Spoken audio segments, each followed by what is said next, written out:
where I played football. Met my wife, Danielle. Some of you may know her. She's the city administrator here. We've been married just over 19 years. We've lived in Cheney for about that long. After graduating in Emporia State, I moved home and went to work for Young Construction, worked for the family business. About 10 years into that, after we'd moved to Cheney, I'd got on the volunteer department. I've been with Cheney Fire for just over 14 years now.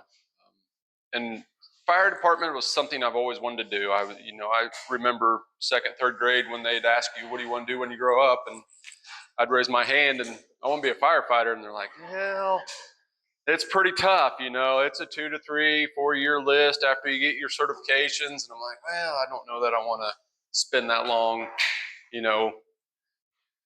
I guess I'll just keep farming, playing heavy machinery and stuff like that. So, but once I got on here, Brad Avey, our former chief, graciously allowed me to join.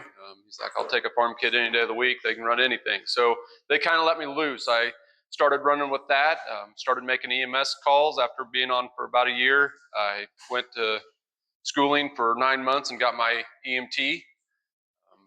And then about a year after that, I attended Hutch JUCO and received my associate's degree in fire science. So at that point, Daniel's like, now what are you going to do with your, you got 2 degrees, you're not using either one of them, you're farming, running heavy machinery. I'm like, sounds like a good thing. I don't know what's wrong. So I applied at Wichita Fire Department, applied at Sedgwick County, and I applied at Hutchinson.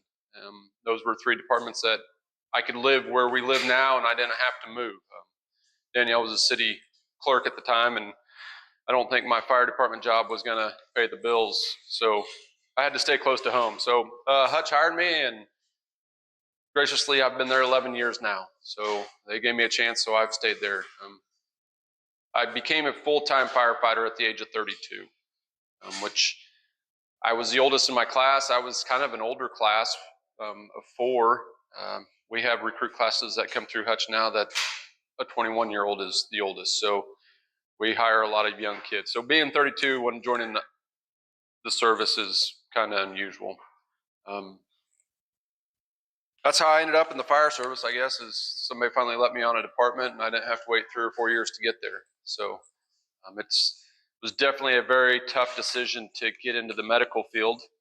And I recognize a lot of people in here, knowing this is a small town, I'm going to run that call of, a family member, a close friend, my kids' age, their friends and stuff like that. And knock on wood, that hasn't happened very often. It does happen.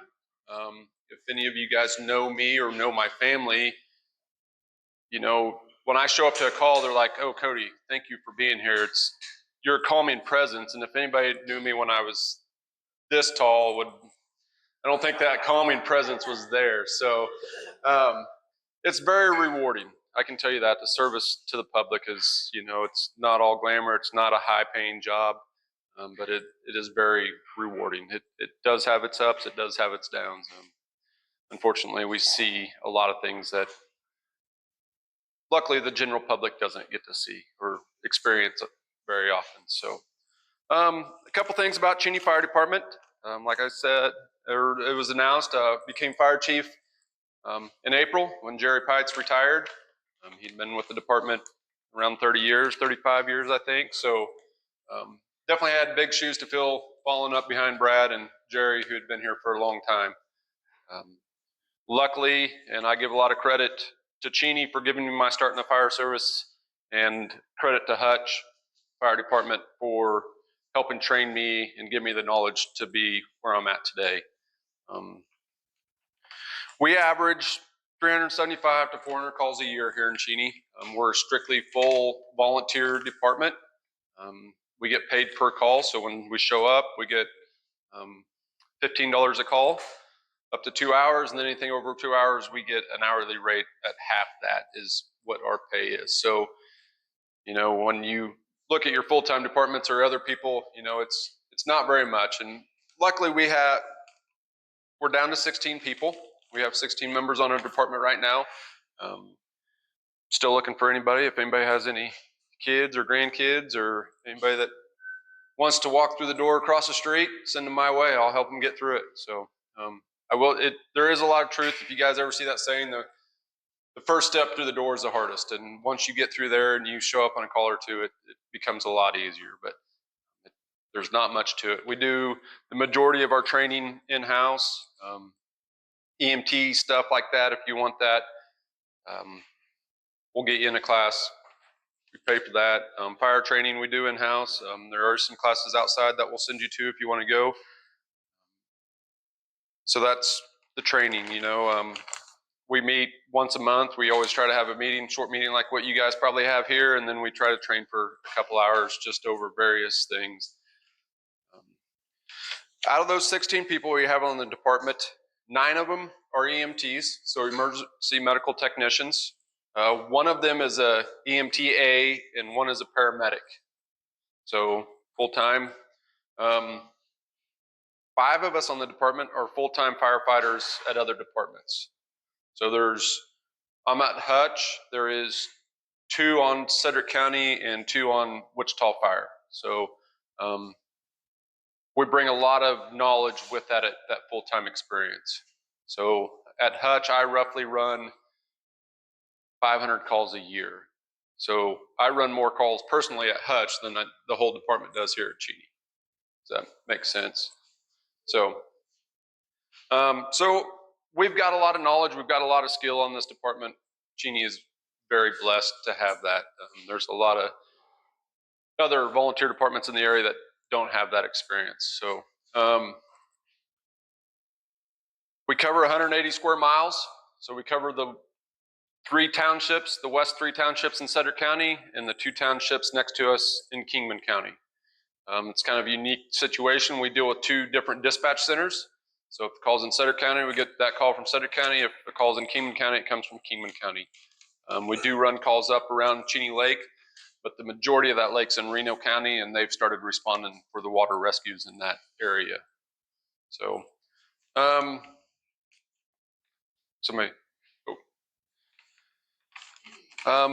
certifications that I have, like I said, I'm an EMT. At Hutch, I'm the senior rescue captain, pretty much in charge of all the rescue training, oversee the other 2 crews. We have 3 crews that work 24-hour shifts. It's kind of a unique, a lot of fire departments are 24 hours on, 48 hours off. Cedric County just switched to 48 hours on, 96 off. So they'll work 2 full days and then they have 4 days off. At Hutch, we work every other day for 5 days and then we have 4 days off. So our shift starts at 7 a.m. and goes all the way to the next 7 a.m. So last week I worked Thursday, Saturday, Monday, and I'll have 4 days off, and I'll go back and I'll work Saturday, Monday, Wednesday, and then I have 4 days off, and just keeps flowing like that. We live at the station, we have beds, everything. We have 3 refrigerators because we can't share refrigerators. We're just a bunch of little kids that are adult bodies. About 2 years into the fire service, my wife and I were joking. She calls it the frat, the sorority. You guys gossip a lot. There's always stirring things up. And I'm like, I think I figured it out, honey. Whatever age you enter the fire service, you never get any older. Your immaturity stays that, if you come in at 20 years later, you're still the immature kid, laughing at farts and things like that. If you come in a little older, you can tell which age they come in at. But it's a lot of fun. We live together for 24 hours. Graciously and luckily, I've had great crews I've been stationed with. I've been at busy stations my entire time in Hutch, and I've had guys that like to train, like to work hard. We do things outside of the department. We go on vacations together. We spend a lot of time outside, and that's a very good thing. I think there's probably, you've met somebody that you've worked with, and you're like, I can't wait to go home, right? Shifts over at 8 o'clock, I don't want to go home. So luckily I've been with some good guys and crews.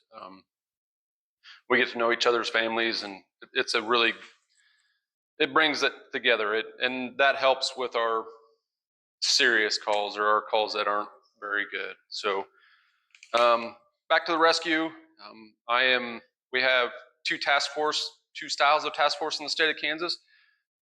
We have a regional task force that responds locally, and then we have a task force 1. Like what you heard with the Texas flooding, you heard, I don't know if the news is when they talk about these USAR teams, an urban search and rescue or a swift water team, that's a state's task force one. And Kansas ended up sending 20 guys down there to help with the Texas flooding. So, you know, these kind of came about, the more the hurricanes, there's always been big cities, New York, Florida, Texas, they've always had these big FEMA teams, is what they call them. Well, a lot more states are getting their own. And last fall, we sent 2 teams down to Georgia and Florida for hurricanes. So I missed my trip. They called me up. I was headed to Florida, and usually they give us about 6-8 hours to get to the destination to leave.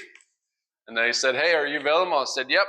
Great, we'll leave Monday morning. I said, great. Sunday morning, I've got 12 hours, 24 hours, I'll be there, you know. And they called back 2 hours later and said, hey, we're leaving in 3 hours. I'm like, out of Kansas City. So I'm like, it's a 4-hour trip. So we'll catch you on the next one. So